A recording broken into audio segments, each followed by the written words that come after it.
On a sun-washed horizon, where golden grass meets a blush of dawn, a roar echoes across the savannah. It is a sound at once wild and timeless, a sound that carries the weight of legend, echoing across centuries of dust and dawn. That roar may bring to mind the world-famous film The Lion King. But beneath its vibrant animation, soaring songs, and memorable characters lies something far older, a tapestry of African myths, folklore, and history that stretch deep into the heart of the continent. The real African legends behind The Lion King, the ancestral stories, hidden myths, cultural echoes, and forgotten kings that inspired, shaped, or simply ran parallel to one of the world's most beloved tales. We will ask, what did Disney borrow, knowingly or not? What stories were left out? And how do these African narratives still speak to us today? First, we must place ourselves on the land, the high cliffs, deep ravines, vast plains of East and Southern Africa. The film's visual vocabulary draws heavily on that space, from the towering escarpments to the acacia-dotted horizon to the roar of life unfolding under the wide African sky. In fact, the creators of The Lion King acknowledged that the pride lands of the film were drawn from East African landscapes, especially Kenya and Tanzania.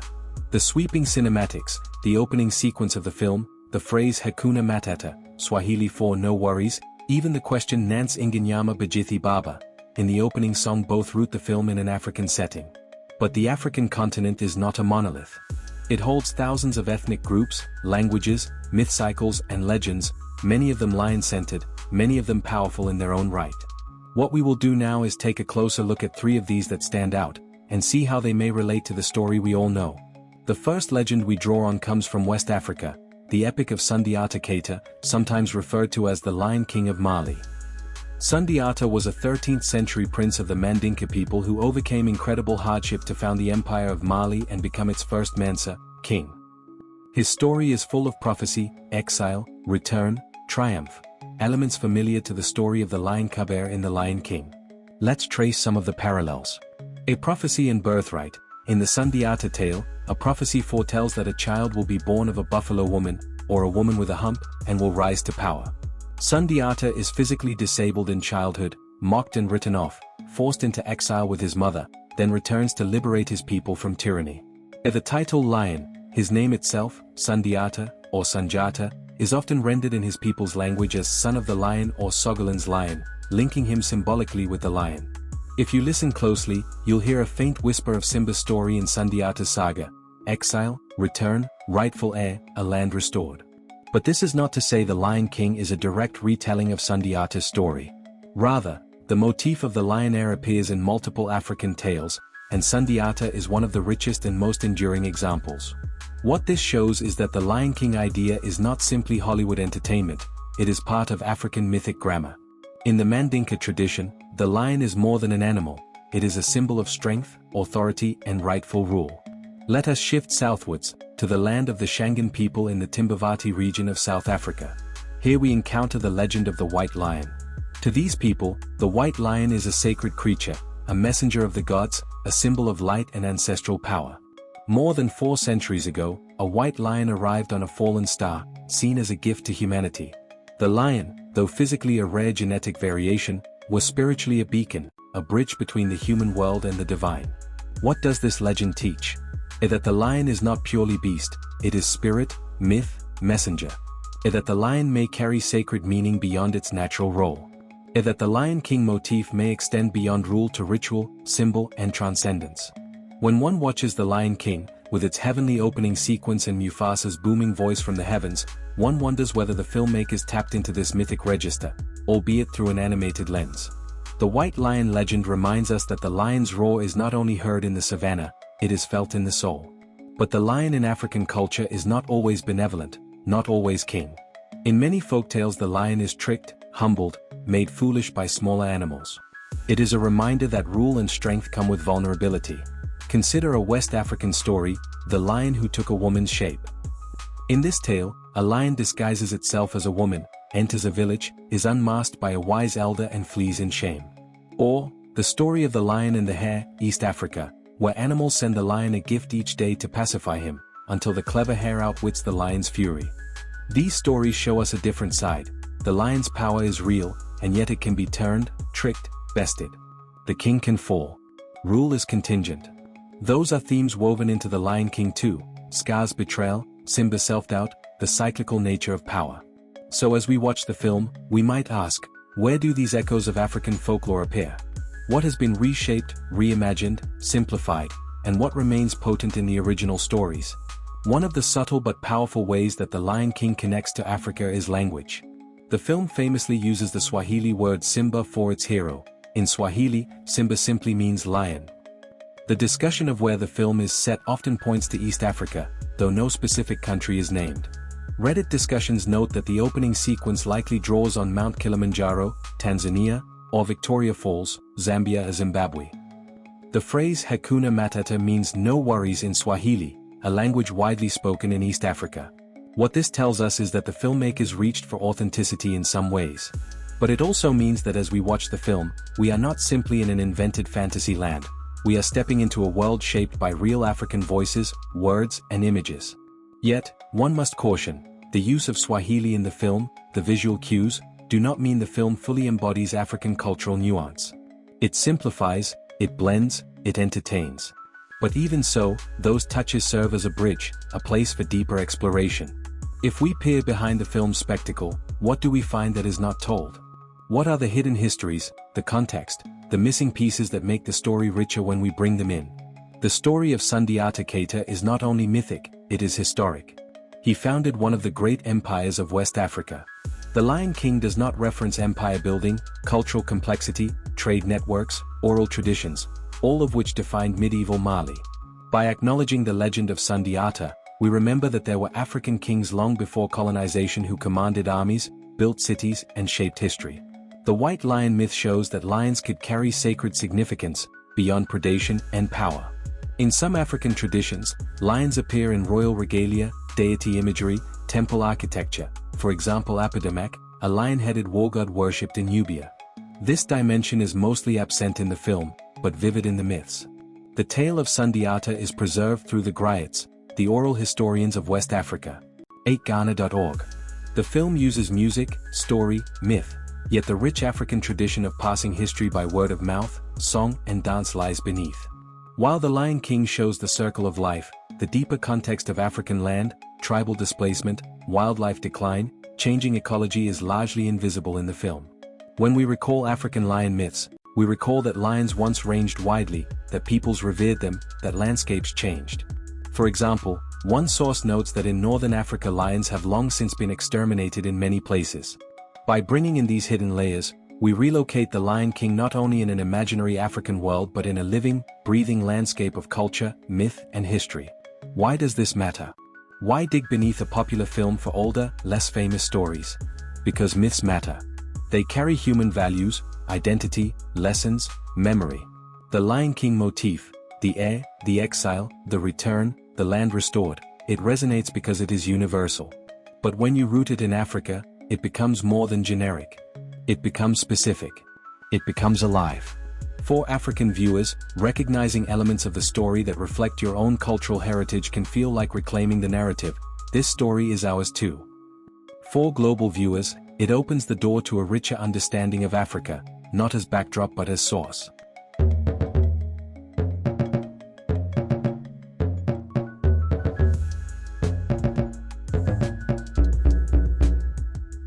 Earlier we traced the broad landscape of African lion legends and touched on how they resonate with the Lion King. Now we will venture further into the lesser-known corners, into the myths that didn't make the screen, and into the legacy of storytelling that these legends carry for our time. The lion in Africa is often male in our imaginations.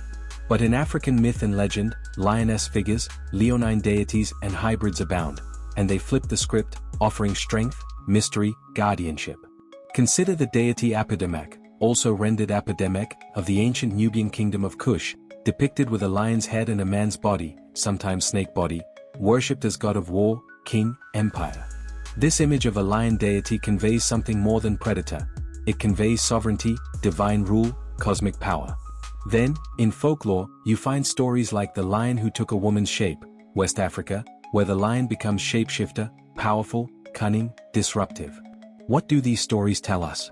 That the lion idea is mutable, not just brute force, but spiritual, symbolic, complex.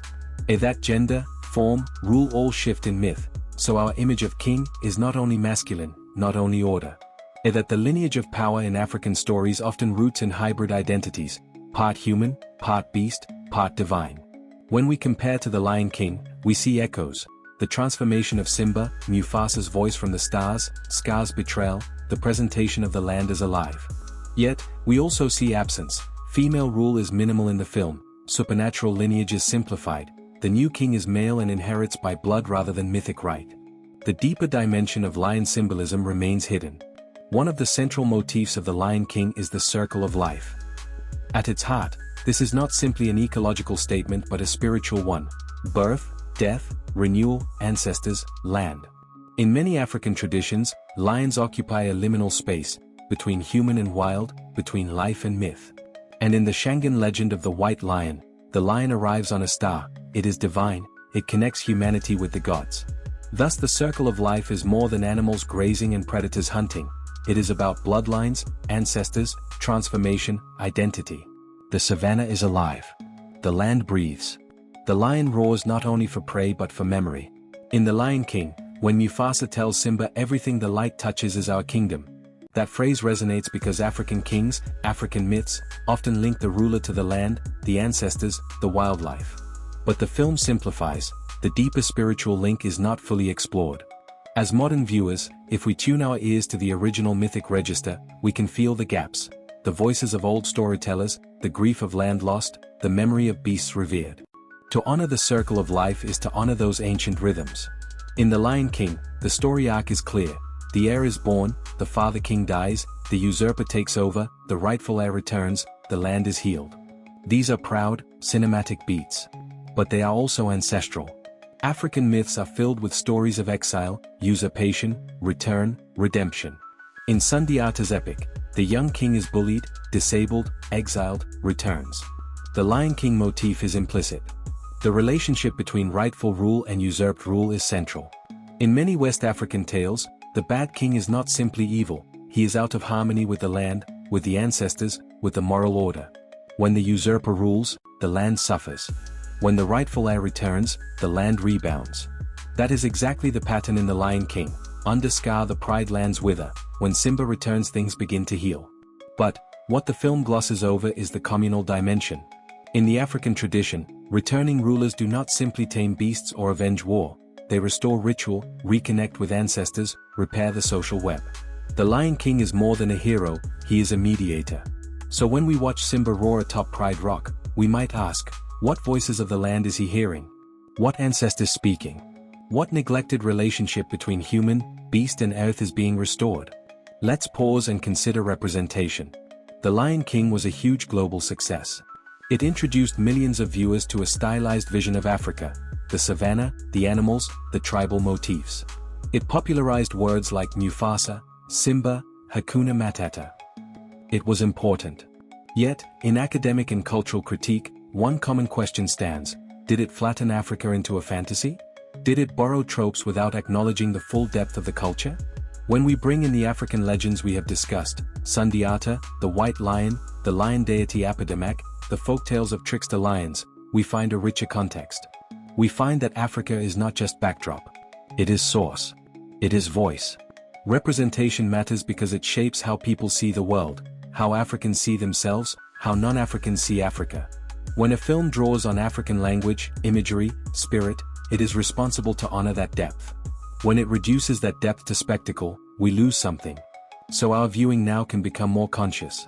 We can celebrate The Lion King as a gateway, but we can also say, give me more. Let me know the real stories.